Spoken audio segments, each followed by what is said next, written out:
Hello, welcome to Global Eye. I'm Parikshit Luthra, and today we are focusing on the violence in Sudan, which has taken the lives of 400 people, injured nearly 4,000 more. The unrest began after intense clashes broke out between the country's military and paramilitary forces known as the Rapid Support Forces, or the RSF. The two factions have been locked in a power struggle despite indicating unwillingness to restore civilian rule. In latest developments, the RSF agreed to a 72-hour ceasefire on account of Eid. However, bombing and shelling was reported in several parts of the capital, Khartoum. UN Secretary-General Antonio Guterres and US Secretary of State Antony Blinken have separately appealed to the warring factions to observe the ceasefire for the next 3 days.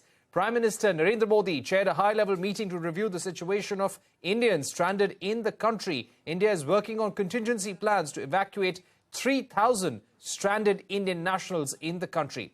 To talk more about the conflict, the road ahead, we are now joined by former Indian Ambassador Anil Trigunayat, former Indian diplomat Ashok Sajjanhar, Ajay Dubey, chairperson of the Center for African Studies at the School of JNU, and Alyona Synenko, regional spokesperson for Africa at International Committee of the Red Cross. Thank you very much for joining us. Alyona, if I could ask you about the situation on the ground.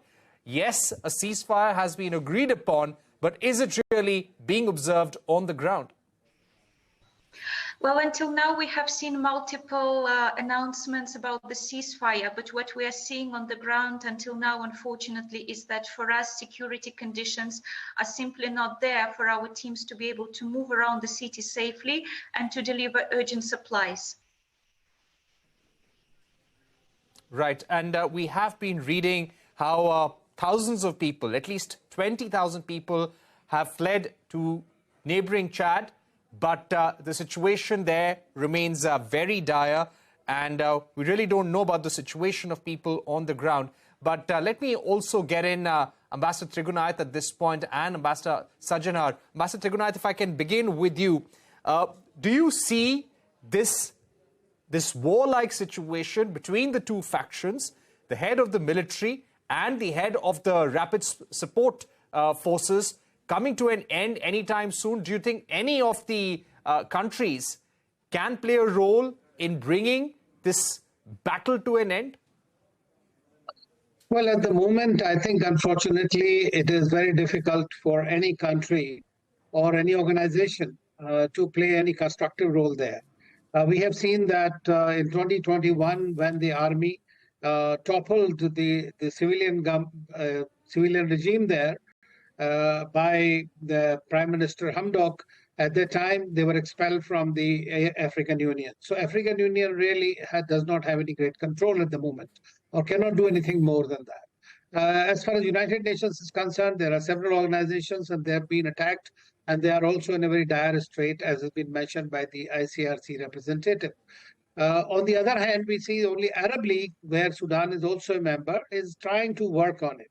But this is essentially a power grab by these by General Hemedti, as he is called famously. And this particular grouping is called as Janjaweed militias during the Darfur time, has also been engineered and was created and given the military ranks by the previous president, Omar Bashir.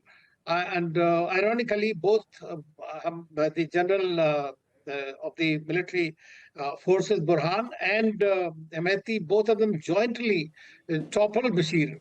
And then eventually they both won. Now, today, what is the situation is that Hemedti wants to take the power, whereas, equal power in that sense, because he's number 2 at the moment in the current military council, but they have tasted the power. So it's a question of power grab. And it's a very strong, very, very violent kind of a militia, which does not respect anything. And therefore, this problem is going to continue. Of course, there are 3 precedents, right. Kenya, South Sudan, and Djibouti, the neighboring countries. They are made a team and they are talking to both sides. But how far they can really prevail upon them depends on both the generals. Right. Let me also get in Ambassador Sajjanhar at this point. Ambassador Sajjanhar, could there be any external factors, external actors fanning the violence? There have been a lot of reports over the last few days about Russia's Wagner group. this mercenary group supporting General Hemedti. And this has been happening since 2019, according to certain reports. There are also reports how Russia is actually leveraging Sudan to bankroll the war against Ukraine. So what do you feel about Russia's role in fanning the violence right now? You know, Parikshit, in the past, it might have been happening, in terms of what you are saying. But I think at the moment, both these groups, both General Burhan as well as General Hemedti, they are sort of, there's such a tug of war that is going between them. There is such a past struggle going on between them, each one of them trying to get the upper hand as far as the other is concerned.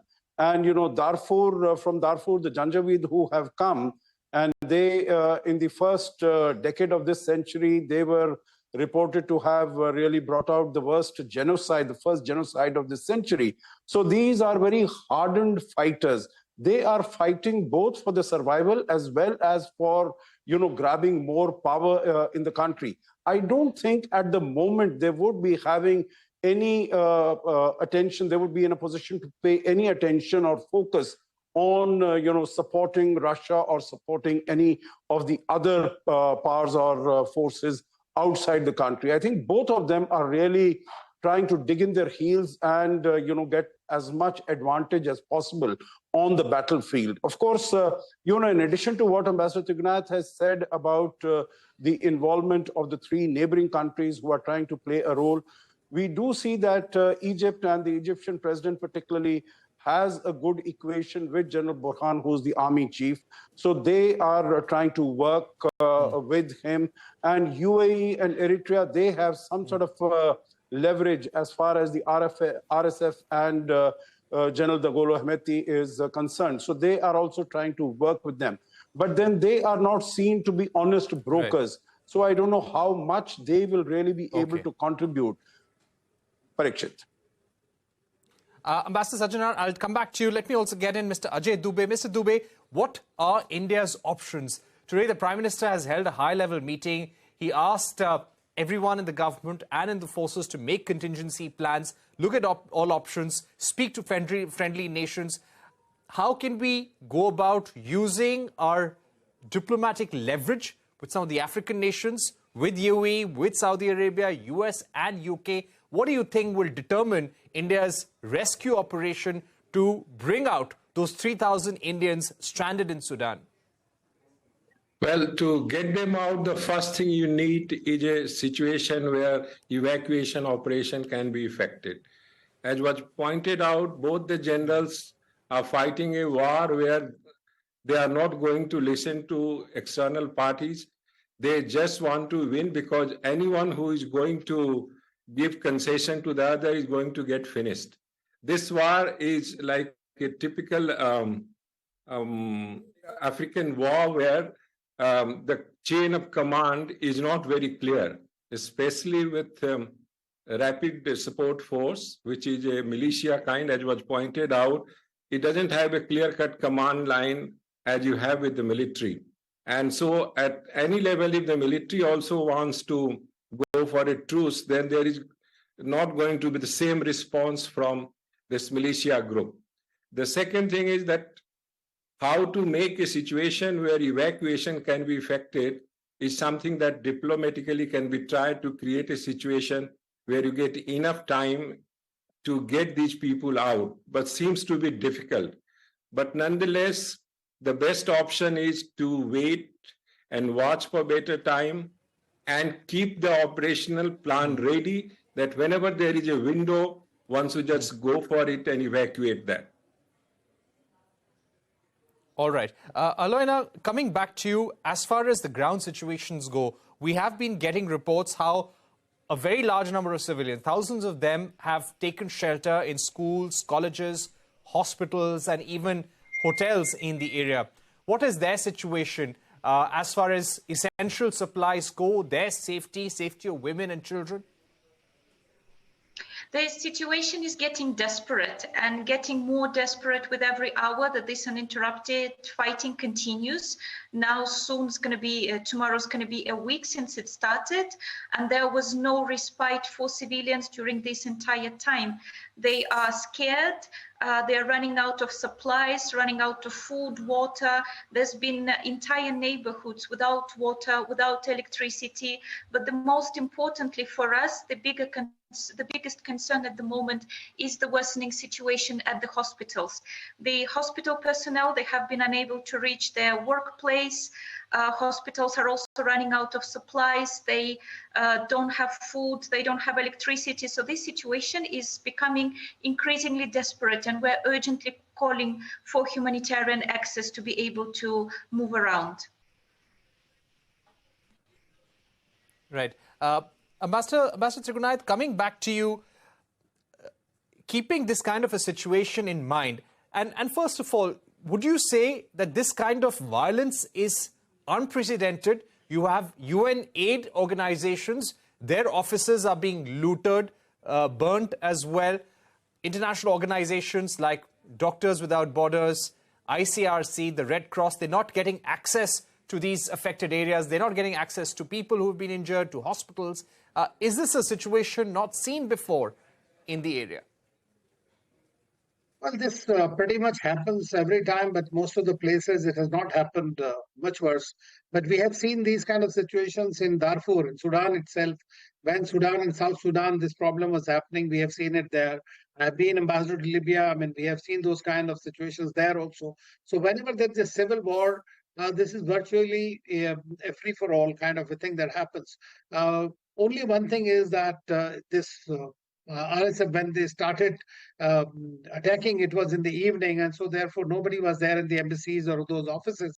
So we did not see very many casualties, even though one of our Indian citizens was killed in this violence. But I think that at the moment, what is happening is they'll have to essentially be prevailed upon by some other forces. Otherwise, this is going to continue to fight to finish, because it's very difficult for these two generals to come, because see, RSF General Hemeti today, he was always very strong. And he agreed to number 2 position at the time. But since the army was supposed to hand over charge on 11th of April, they saw that there was not going to be enough space for him to continue to remain in power. And that's the reason that they have tried to grab the power this time and attacking the army also. So I think the best bet is if the army is able to prevail upon the RSF. That's the only way that one could see some kind of a respite eventually, because they are not listening to, because as we all know, this is what happens in these kind of situations. But of course, the humanitarian crisis, as has been mentioned, is really Sir, worsening. We're running out of time. I'll quickly get some questions in. Not even by the day. Sorry? Right. Sir, I'll come back to you. We're running out of time. I want to put some quick questions to Ambassador Sajjanhar and Mr. Dubey. Ambassador Sajjanhar, as far as the international view on Sudan right now, which country or group of countries has the greatest influence on what is happening right now, and which are the countries which can actually bring some sort of solution to the ground? You know, that's a very difficult question to respond to, because, you know, all these countries in the vicinity, in the neighborhood, they are seen to be siding with either of the two countries. You would recall that when Antony Blinken had spoken to both the leaders, and they agreed even for a 24-hour ceasefire, but even that was not implemented. On the ground, you know, it did not happen. And right now we have seen, whether it is, we've spoken about Moscow, we've spoken about Egypt, we've spoken about UAE. In fact, when the UAE ambassador was seen in one of the cities, there were demonstrations against him because he is UAE is supposed to be siding with the RSF. I think this is RSF seems to be having an upper hand at this moment, because the army is supposed to be in power as far as Khartoum is concerned, and all these RSF Janjaweed militia, they are coming from the west, they are coming from Darfur. So I think the Janjaweeds look at it, RSF and Hemeti looks upon it as the best possible chance to come as close to power as he can, because he will not get another opportunity to come so close to power. And, as has been mentioned, it was supposed to transition to a civilian administration on the 11th of April. And that is the fact that it didn't happen on that day, the fact that it didn't happen on 13th April, that has angered the people also, the population also. But neither of the two generals are concerned at all about what the people are going through or what they are thinking. Parikshit. Absolutely. And of course, a lot of worries and concern about the plight of 3,000 Indians who are spread across Sudan. And we are trying to get them evacuated as soon as possible. And that's what the meeting at the Prime Minister's level was all about a short while back. Ambassador Trigunayat, Alyona, Ambassador Sajjanhar, Ajay, Dubey, we'll have to leave it there for the moment. But thank you very much for joining us here on Global Eye, telling us about the situation on the ground and really no solutions in sight just yet. We're going to take a short break here on the program, but coming up, UN Secretary General Antonio Guterres warns current climate policies are a death sentence for the world. A discussion with Saurabh Kumar of Global Energy Alliance for People and Planet when we're back.